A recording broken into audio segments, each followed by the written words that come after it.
ನಾಯಿ ಬಾಲ ಹಿಡ್ಕೊಂಡ್ ದಾರಿ ತೋರ್ಸು ಅಂದಂಗ ಈಗ ಅವ್ರು ಹೇಳೋ ಹಂಗ ಕೇಳು ಅಂತಿದಿ. ಅಯ್ಯೋ ಬೇರೆ ದಾರಿ ಇಲ್ಲ ನಮ್ಗ. ಈಗ ನಾವು ಅವ್ನ ಮಾತು ಕೇಳಲಿಲ್ಲ ಅಂದ್ರ ನಾವು ಪೂರಾ ಮುಳುಗೋಗ್ತೀವಿ. ಅದು ಗೊತ್ತಾಗಂಗಿಲ್ಲ ನಿನಗ. ನನಗಂತೂ ಆಕಿ ಮೇಲೆ ನಂಬಿಕೆ ಇಲ್ಲ. ಇದೆಲ್ಲ ಅವ್ರು ಸೇರ್ಕೊಂಡ ನಾಟಕ ಮಾಡಿ ನಮ್ಗ ಮೋಸ ಮಾಡಕ್ ನೋಡತ್ತಾರ.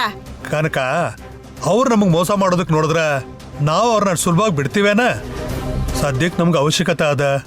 ಈಗ ನಾವು ಹೂ ಅಂದ ಹೂ ಅಂದ್ವಿ ಅನ್ಕ ಇಷ್ಟು ದಿನ ರೂಪಾಯಿ ಮೇಲ್ ರೂಪಾಯಿ ಇಟ್ಟು ಸೇರ್ಸಿದ್ದೆಲ್ಲ ಗೋರ್ಮೆಂಟ್ ಪಾಲಾಗಿ ನಮಗ್ ಊಟಕ್ಕೂ ಗತಿ ಇಲ್ದಂಗ ಜೈಲಿಗೆ ಸೇರ್ಬೇಕಾಗತ್ ನೋಡ. ಅರೆಸ್ಟ್ ಕೂಡ ಮಾಡ್ತಾರಂತ. ನಿನಗೆ ಅರ್ಥ ಆಗ್ತಿದ್ದೇನ? ಹೀಗೆ ಲೆಕ್ಕ ತೋರ್ಸದ್ರ ನಾವು ತಪ್ಪಿಸ್ಕೊಳಕ್ ಸಾಧ್ಯ ಕನಕ. ಏನ್ ಹೇಳಕತ್ತೀಯ? ನೀನು ಕೂಡ ಅವ್ರು ಹೇಳ್ದಂಗ ಮಾತಾಡಕತ್ತೀಯಲ್ಲ. ಅಯ್ಯೋ ನಿನಗೆ ಅರ್ಥ ಆಗಲ್ಲ ಅವ. ಅರ್ಥ ಮಾಡ್ಕೊಳಂತ ಕನಕ ಅವ್ರ ಮ್ಯಾಲ ಅನುಮಾನ ಪಟ್ಟು ಹಿಂದೇಟ್ ಆಗ್ತಿದ್ದಾಳೆ. ಹೀಗೇನಾದ್ರೂ ನಾವು ತಾತ್ಸಾರ ಮಾಡಿದ್ವಿ ಅಂತ ಅನ್ಕೋ, ನಮಗಾಗ ಬೇರೆ ದಾರಿನೇ ಸಿಗೋದಿಲ್ಲ. ಒಳ್ಳೇದೋ ಕೆಟ್ಟದ್ದೋ ಅವ ಬಂದಾನ, ಒಳ್ಳೆ ಉಪಾಯ ಹೇಳ್ಯಾನ. ಸದ್ಯಕ್ಕೀಗ ನಮಗ್ ಬೇರೆ ಯಾವ ದಾರಿನೂ ಕಾಣಿಸ್ತಿಲ್ಲ ನೋಡ. ನಾವು ಸ್ವಂತವಾಗಿ ಯೋಚನೆ ಮಾಡೋಣ ಅಂದ್ರ ಹಾಳ ತಲೆಲಿ ಏನು ಓಡ್ತಾನ ಇಲ್ಲ. ಕಣ್ಣು ಮುಚ್ಕೊಂಡು ಅವ್ರು ಹೇಳ್ದಂಗ್ ಮಾಡೋಣ. ಹಿಂಗ ಬದುಕೋದಕ್ಕಿಂತ ಆ ಆಕ್ಸಿಡೆಂಟ್ ಋಣದಾಗ ಬೀಳ್ಬೇಕಾಗತ್ ನೋಡ್ ನಾವು. ಏನು ಪರವಾಗಿಲ್ಲ, ಸದ್ಯಕ್ಕೆ ಆ ಆಕ್ಸಿಡೆಂಟೇ ನಮ್ಮನ್ನ ಕಾಪಾಡ್ತಾ ಇರೋದು. ನಮ್ಮ ಅವಶ್ಯಕತೆ ಮುಗಿದ ಮೇಲೆ ಆಕ್ಸಿಡೆಂಟ್ಗೆ ಗತಿ ಕಾಣಿಸೋದಕ್ಕ ಏನಾದ್ರೂ ಒಂದು ಚಲೋ ಪ್ಲಾನ್ ಮಾಡಿ ಮುಂದುವರಿಯೋಣ. ಅಲ್ಲಿವರೆಗೂ ಸ್ವಲ್ಪ ಇದನ್ನ ಒಪ್ಕೊಳ್ಳೇಬೇಕು. ತಪ್ಪೋದಿಲ್ಲ ಕನಕ. ನೀ ಏನ್ ಬೇಕಾದ್ರೆ ಹೇಳೋಣ, ನನ್ನ ಕೈಲಿ ಇದನ್ನ ತಡ್ಕೊಳಕ್ ಆಗುವಲ್ದ. ನಾವು ಅವರು ಒಂದ ಆಗೋಗ್ತೀವಿ. ಅವ್ರ ನಮ್ಮ ಆಸ್ತಿ ಪಾಸ್ತಿ ಕಾಪಾಡಿವಿ ಅಂತ ಪೋಸ್ ಕೊಡ್ತಾರ. ಮತ್ತ ನನಗಿದು ತಡಿಯಕ್ ಆಗಂಗಿಲ್ಲಣ್ಣ. ಅವ್ರು ಪೋಸ್ ಕೊಟ್ರೆ ನಮ್ಮ ಆಸ್ತಿ ಏನ್ ಕರ್ಗೋಗ್ತದೇನ? ಕರ್ಗಲ್ಲ ಅಲ್ವಾ? ಮತ್ತೆ ಹೇಗಾದ್ರೂ ಮಾಡಿ ನೈಸಾಗಿ ಅವ್ರ ಕಡೆಯಿಂದ ಎಲ್ಲ ನಮ್ ಕಡೆ ಬರೋ ಹಂಗ ನಾನು ಮಾಡ್ತೀನಿ. ಈಗ ನನ್ನ ಮಾತಿನ ಕೇಳಿ ಸುಮ್ನೆ ಬಾ, ನಾನು ಹೇಳ್ತೀನಿ. ಇಲ್ಲಣ್ಣ. ಬಾ ಕನಕ, ಬಾ ಹೇಳ್ತೀನಿ ಬಾ. ಏನ ಇಷ್ಟು ದಿವಸ ಆರಾಮಾಗಿದ್ವಿ ನಾವು. ಇನ್ನು ಮುಂದ ಕುದಿಯೋ ಎಣ್ಣೆಗ್ ಬಿದ್ದಂಗ ಆಗತ್ತ ನಮ್ಮ ಪರಿಸ್ಥಿತಿ.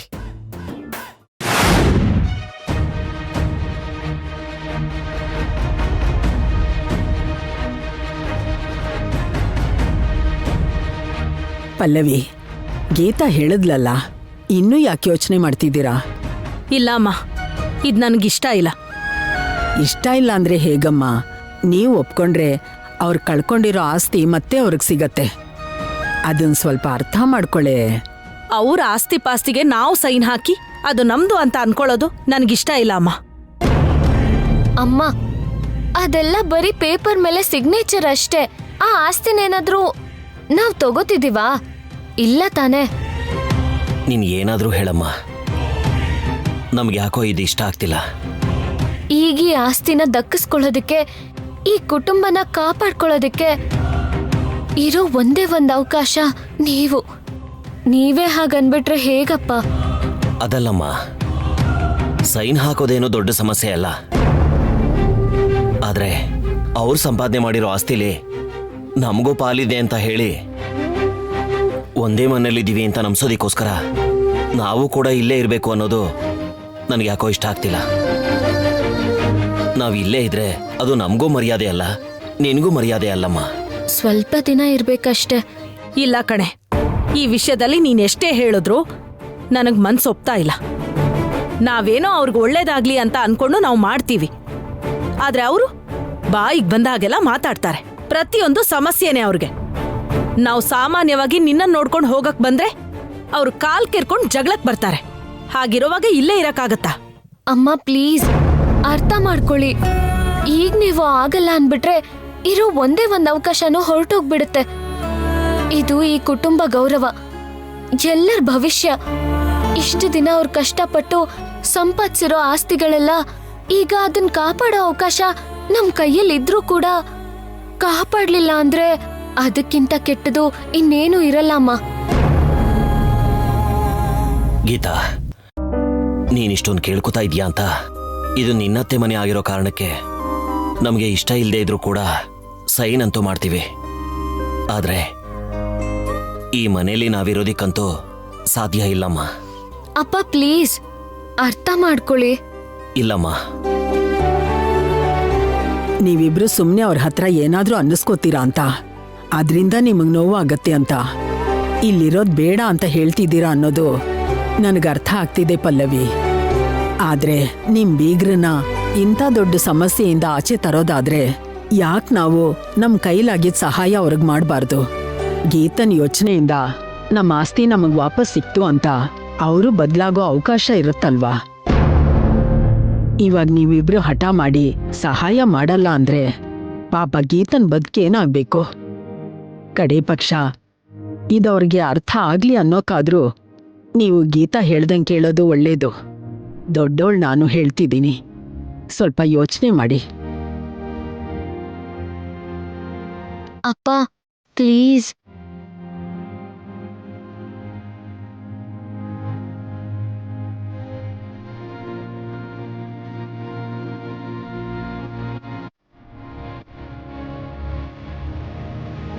ಸರಿ ಕಣಮ್ಮ.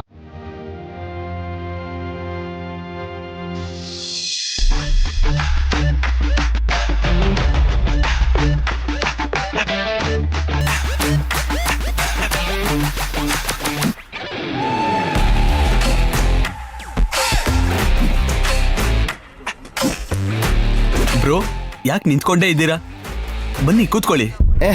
ನಮ್ಮ ಮನೇಲಿ ನಮಗೆ ಮರ್ಯಾದೆ ಯಾಕೆ? ಪರವಾಗಿಲ್ಲ ಬಿಡಿ. ನೀವು ತುಂಬಾ ಟೆನ್ಷನ್ ಅಲ್ಲಿ ಫ್ರಸ್ಟ್ರೇಷನ್ ಅಲ್ಲಿ ಇದ್ದೀರಾ ಅನ್ಸುತ್ತೆ. ಏನಾಗಲ್ಲ, ಬನ್ನಿ ಬಂದ್ ಕೂತ್ಕೊಳ್ಳಿ, ಹೇಳ್ತೀನಿ. ಪರವಾಗಿಲ್ಲ ಬಿಡಿ. ಏನ್ ಬ್ರೋ? ಬನ್ನಿ ಬ್ರೋ.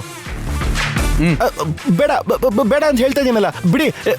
ಅಯ್ಯೋ, ಪರವಾಗಿಲ್ಲ ಬಿಡಿ. ಬ್ರೋ, ನೀವೇನು ಟೆನ್ಷನ್ ಮಾಡ್ಕೋಬೇಡಿ, ಎಲ್ಲ ಕರೆಕ್ಟಾಗೇ ಆಗುತ್ತೆ. ಯಾವುದೇ ಪ್ರಾಪರ್ಟಿ ಮಿಸ್ ಆಗ್ದೇನೆ ಅದಕ್ಕೆ ಕರೆಕ್ಟಾಗಿ ಪ್ಲಾನ್ ಮಾಡಿ ಅವೆಲ್ಲ ರಿಕವರ್ ಮಾಡ್ಬೋದು. Don't worry bro. ಇದಕ್ಕೆ ಸ್ಟ್ರೆಸ್ ಮಾಡ್ಕೊಂಡ್ರೆ ಹೇಗೆ? ಜೀವನದಲ್ಲಿ ಇನ್ನ ಎಂತೆಂಥ ವಿಷಯ ಇರುತ್ತೆ.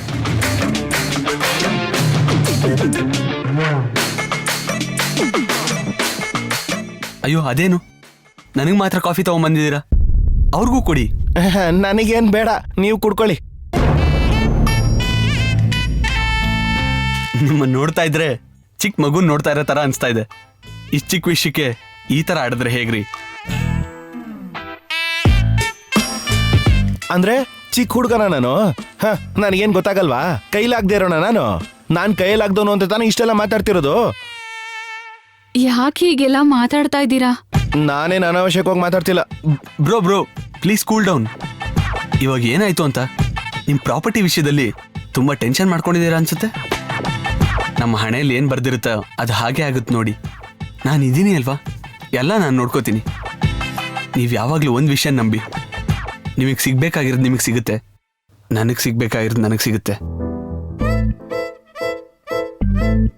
ಅಯ್ಯೋ, ಬಾಲಾಜಿ ಯಾಕೆ ಹೀಗೆ ಬಿಹೇವ್ ಮಾಡ್ತಾ ಇದ್ದಾನೆ? ಕಾಫಿ ತಗೊಳ್ಳಿ ಬ್ರೋ, ತುಂಬಾ ಸ್ಟ್ರೆಸ್ಸಲ್ಲಿ ಇದ್ದೀರಾ ನೀವು. ಕಾಫಿ ಕುಡಿದ್ರೆ ಸ್ವಲ್ಪ ರಿಲೀಫ್ ಸಿಗುತ್ತೆ. ನನಗೇನು ಬೇಡ. ಸರಿ, ಮೊದಲು ಸ್ವಲ್ಪ ಕೂಲ್ ಆಗಿ ಕೂತ್ಕೊಳ್ಳಿ. ಕೂತ್ಕೊಳ್ಳಿ ಬ್ರೋ.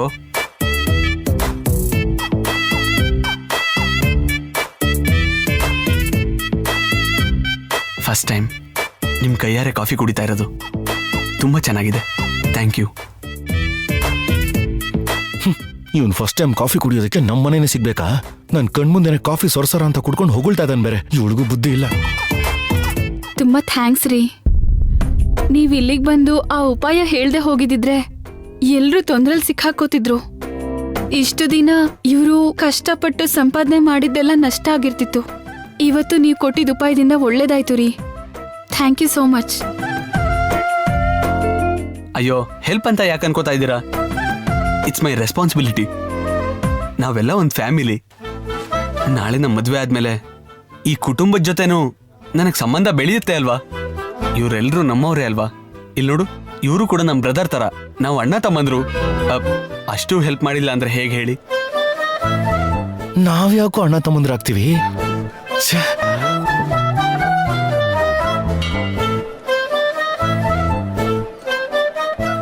ನೀವೇನ್ ಟೆನ್ಷನ್ ಮಾಡ್ಕೋಬೇಡಿ. ಪಾಪ ಬಾಲಾಜಿ ಯಾಕೋ ತುಂಬಾ ಟೆನ್ಷನ್ ಅಲ್ಲಿದ್ದಾರೆ. ಸಾಧ್ಯ ಆದ್ರೆ ಅವ್ರಿಗೂ ಹೇಳಿ ಟೆನ್ಷನ್ ಮಾಡ್ಕೋಬೇಡಿ ಅಂತ. ಏನೂ ಆಗೋದಿಲ್ಲ.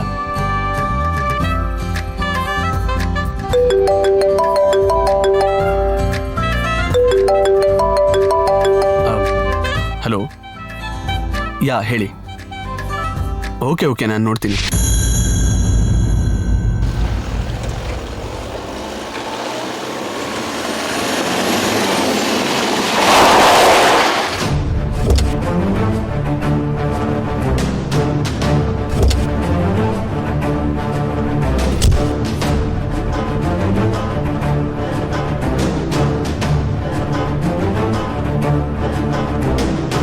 ಕನಕ, ಏನಿದು? ಈ ತರ ಮುಖ ಮಾಡ್ಕೊಂಡು ಕೋಪದಲ್ಲಿರೋದು ಸರಿಯಲ್ಲ. ನಿನ್ನಿಂದ ಬೇರೆಯವರಿಗೆ ಎಷ್ಟೇ ತೊಂದರೆ ಇದ್ರು ನಮ್ಮನ್ನ ಕಷ್ಟದಿಂದ ಕಾಪಾಡೋದಕ್ಕೋಸ್ಕರ, ನಮ್ಮ ಮನೆ ಮರ್ಯಾದೆ ಕಾಪಾಡೋದಕ್ಕೋಸ್ಕರ, ನೀನ್ ಸಂಪಾದಿಸಿರೋ ಆಸ್ತಿನೂ ಕಾಪಾಡೋದಕ್ಕೋಸ್ಕರ ಅವಳು ಇಷ್ಟೆಲ್ಲ ಮಾಡ್ತಾ ಇದ್ದಾಳೆ ಕನಕ. ಕಡೆಪಕ್ಷ ಈಗ್ಲಾದ್ರೂ ಅವಳು ಎಂತವಳು ಅಂತ ತಿಳ್ಕೊ. ಆಕೆಯಿಂದ ನಾನು ಸರ್ಕಾರದ ಆಫೀಸಿಗೆ ಬರೋಂಗಾಯ್ತು. ಅವ್ರೇನು ಹಂಗ ಮಾಡಕ್ ಹತ್ತಿಲ್ ತಗೋ. ನಾವೆಲ್ರೂ ರೋಡಿಗೆ ಬಿದ್ರ ಆಕಿ ಮಗಳೂ ರೋಡಿಗೆ ಬೀಳ್ತಾಳನ್ನೋ ಭಯದಾಗ ಇದನ್ನೆಲ್ಲ ಮಾಡಕ್ ಹತ್ಯಾರ. ಏನೋ ನಮಗ್ ಒಳ್ಳೇದ್ ಮಾಡೋರ್ ಹಂಗ ನಾಟಕ ಮಾಡಕ್ ಹತ್ಯಾರ. ನೀವ್ ಈ ಜನ್ಮಕ್ ಬದ್ಲಾಗಲ್ಲ. ನಾವು ಬದ್ಲಾಗೋದಲ್ಲ, ನೀನು ಬದ್ಲಾಗುವಂಗ ಮೋಡಿ ಮಾಡ್ಯಾರ. ಅದನ್ನ ಅರ್ಥ ಮಾಡ್ಕೋ. ಈ ಮೋಡಿ ಆಟ ಎಲ್ಲ ನಮ್ಮ ಮುಂದೆ ನಡೆಯಂಗಿಲ್ಲ. ಸರಿ ನಿಮ್ ಮನೆ ಬರ ಬನ್ನಿ. Hi sir, myself Aravind. Oh hi. ನಾನು ಚಾರ್ಟೆಡ್ ಅಕೌಂಟೆಂಟು. ನೀವು ಕನಕಲಕ್ಷ್ಮಿ ಅವ್ರ ಮನೆಯಿಂದ ಪ್ರಾಪರ್ಟೀಸ್ ಎಲ್ಲ ಸೀಸ್ ಮಾಡಿಕೊಂಡು ತಂದಿದ್ದೀರಂತೆ. ಸರಿಯಾದ ಟೈಮ್ಗೆ ನಾನು ಊರಲ್ಲಿ ಇಲ್ಲದೆ ಕಮ್ಯುನಿಕೇಟ್ ಮಾಡೋಕ್ಕಾಗಿರಲಿಲ್ಲ. ಆ ಪ್ರಾಪರ್ಟೀಸ್ ಎಲ್ಲ ಕನಕಲಕ್ಷ್ಮಿಯವ್ರ ಒಬ್ಬರು ಸಂಪಾದನೆ ಮಾತ್ರ ಅಲ್ಲ, ಅವ್ರ ಜೊತೆಗೆ ಅವ್ರ ಬೀಗರು ಪಲ್ಲವಿ ನಾಗರಾಜ್ ಅವರು, ಕನಕಲಕ್ಷ್ಮಿಯವ್ರ ಸೊಸೆ ಗೀತಾ ಗೋವಿಂದು, ಇವರೆಲ್ಲರೂ ಕಷ್ಟಪಟ್ಟು ಸಂಪಾದನೆ ಮಾಡಿರೋದು. ಅದಕ್ಕೆ ಸಂಬಂಧಪಟ್ಟಿರೋ ಡಾಕ್ಯುಮೆಂಟ್ಸ್, ಪೇಪರ್ಸ್ ಎಲ್ಲ ಇದರಲ್ಲಿದೆ.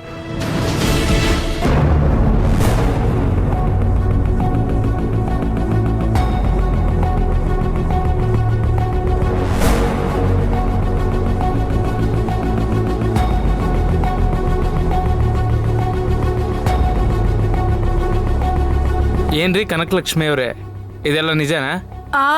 ಅದು ಸರ್, ಮೊದಲೇ ಶಾಕಲ್ಲಿದ್ದಾರೆ. ಅವ್ರೇನು ಅಷ್ಟೊಂದು ಓದ್ಕೊಂಡಿಲ್ಲ. ಈ ಪ್ರೊಸೀಜರ್ಸ್ ಎಲ್ಲ ಅವ್ರ ಸೊಸೆ ಗೀತಾ ನೋಡ್ಕೋತಾರೆ. ಮತ್ತೆ ನಿನ್ನೆ ರೈಡ್ ಮಾಡ್ಬೇಕಾದ್ರೆ ಈ ವಿಷಯನ ಹೇಳಲೇ ಇಲ್ಲ? ಇಲ್ಲ ಸರ್, ಅದೆಲ್ಲ ಆಡಿಟರ್ ನೋಡ್ಕೋತಾರೆ ಅಂತ ಹೇಳಿದ್ನಲ್ಲ, ನಿಮ್ಗೆ ನೆನ್ಪಿಲ್ಲ ಅನ್ಸುತ್ತೆ. ಆಡಿಟರ್ ಬಗ್ಗೆ ಹೇಳಿದ್ರಿ, ಆದ್ರೆ ಈ ಫೈಲ್ ಬಗ್ಗೆ ಹೇಳಲಿಲ್ವಲ್ಲ? ಅಂದ್ರೆ ಅದೆಲ್ಲ ಆಡಿಟರ್ ಹತ್ರನೇ ಇರ್ತಿತ್ತು. ನೀವು ಅಕೌಂಟ್ ಫೈಲ್ ಮಾಡಿದ್ರೆ ಅದನ್ನೆಲ್ಲ ನಿಮ್ಮ ಹತ್ರ ಇಟ್ಕೋಬೇಕಲ್ವಾ? ನಿಮ್ಮ ಹತ್ರ ನಿನ್ನೆ ಇರಲಿಲ್ಲ. ಇದೆಲ್ಲ ಇವತ್ತು ನೀವು ಹೊಸದಾಗಿ ಮಾಡಿರೋ ಥರ ಇದೆ.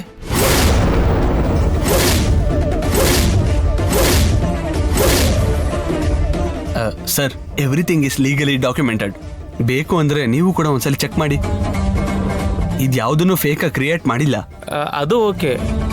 ಇವರು ಬಡ್ಡಿ ವ್ಯಾಪಾರ ಮಾಡ್ತಿದ್ದೀವಿ ಅಂದರು, ಅದಕ್ಕೇನಾದರೂ ಲೈಸೆನ್ಸ್ ಇದೆಯಾ?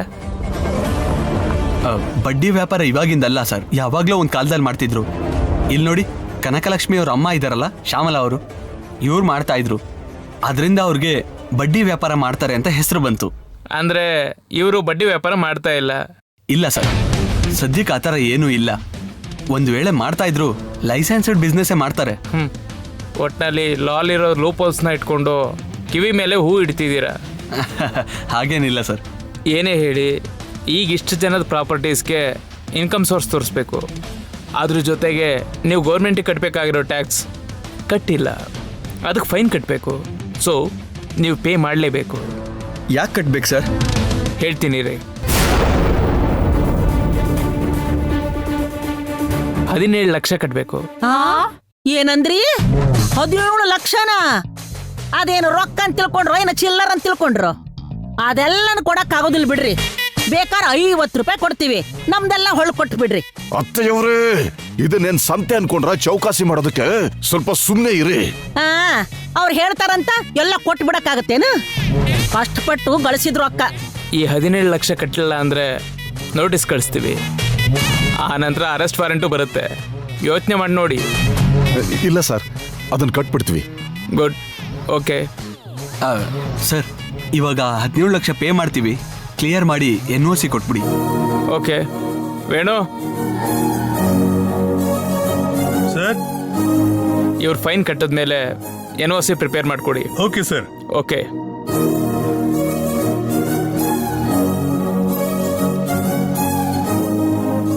ನೀವೆಲ್ಲರೂ ಇದರ ಸೈನ್ ಮಾಡಿ.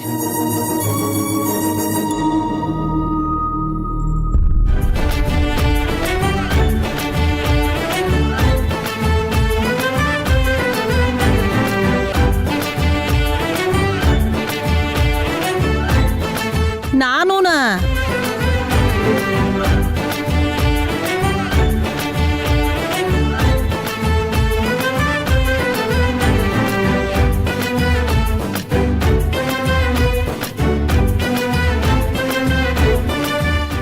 ಸರಿ.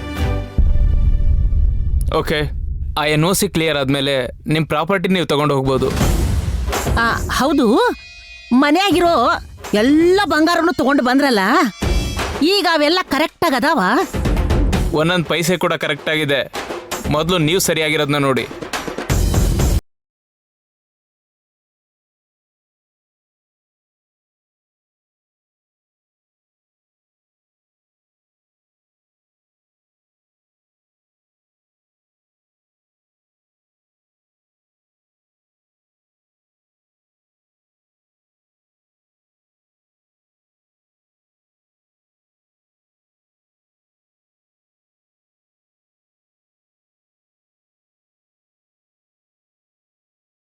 ತುಂಬಾ ಟೆನ್ಷನ್ ಆಗ್ತಿದೆ ಗೀತಾ.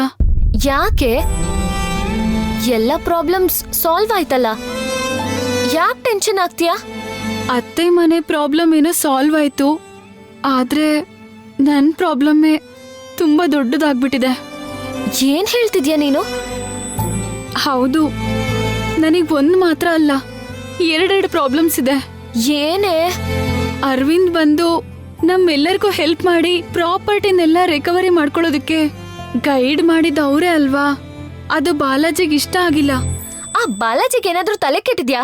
ಯಾಕೆ ಹೀಗ್ ಮಾಡ್ತಿದ್ದಾನೆ? ಯಾಕೆ ಇಷ್ಟ ಆಗ್ಲಿಲ್ವಂತೆ? ಇಲ್ಲಿ ಇಷ್ಟ ಆಗದೆ ಇರೋದು ಏನಿದೆ? ಈ ಪರಿಸ್ಥಿತಿಯಲ್ಲಿ ಒಬ್ಬ ವ್ಯಕ್ತಿ ಬಂದು ಸಹಾಯ ಮಾಡ್ತಿದ್ದಾನೆ ಅಂತ ಅವನಿಗೆ ಥ್ಯಾಂಕ್ಸ್ ಹೇಳೋದ್ ಬಿಟ್ಟು ಅವನಿಗೆ ಇಷ್ಟ ಆಗಿಲ್ಲ ಅಂತ ನಿನಗ್ ಟಾರ್ಚರ್ ಕೊಡ್ತಿದ್ದಾನ? ಹುಚ್ಚ ಅವನಿಗೆ? ಹೆಚ್ಚು ಕಮ್ಮಿ ಹುಚ್ಚಂತರನೇ ಆಡ್ತಿದ್ದಾನೆ.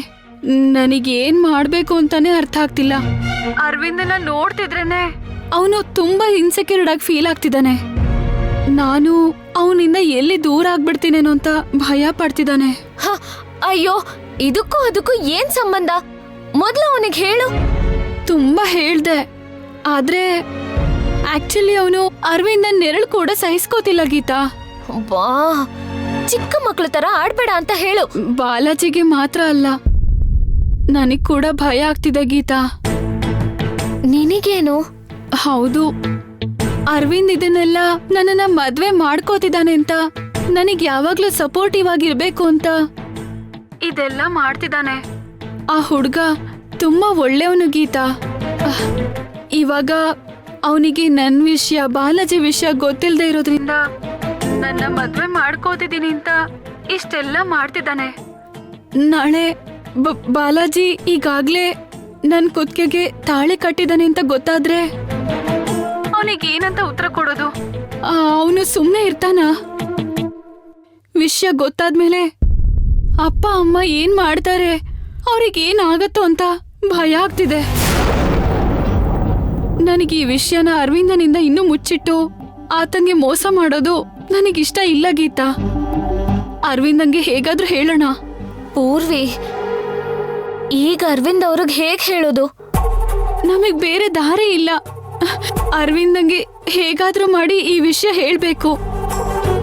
ಅವನು ಇನ್ನೂ ಎಕ್ಸ್ಪೆಕ್ಟೇಷನ್ಸ್ ಇಟ್ಕೊಂಡು ನಾಳೆ ದಿನ ಮೋಸ ಹೋದ ಅಂದ್ರೆ ಚೆನ್ನಾಗಿರಲ್ಲ. ನೀನ್ ಹೇಳ್ತಿರೋದ್ ನಿಜಾನೇ, ಆದ್ರೆ ಅರವಿಂದ್ ಅವ್ರಿಗೆ ಹೇಗೆ?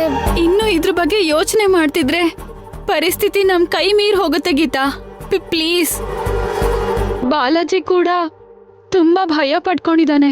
ಸರಿ, ಮೊದಲು ನೀನು ಬಾಲಾಜಿಗೆ ಕಾಮ್ ಆಗಿರಕ್ ಹೇಳು, ಟೆನ್ಷನ್ ಆಗ್ಬೇಡ ಅಂತ ಹೇಳು. ಅವನಿಗೆ ಸ್ವಲ್ಪ ಧೈರ್ಯ ಹೇಳು, ನಾನ್ ನೋಡ್ಕೋತೀನಿ. ಸರಿ.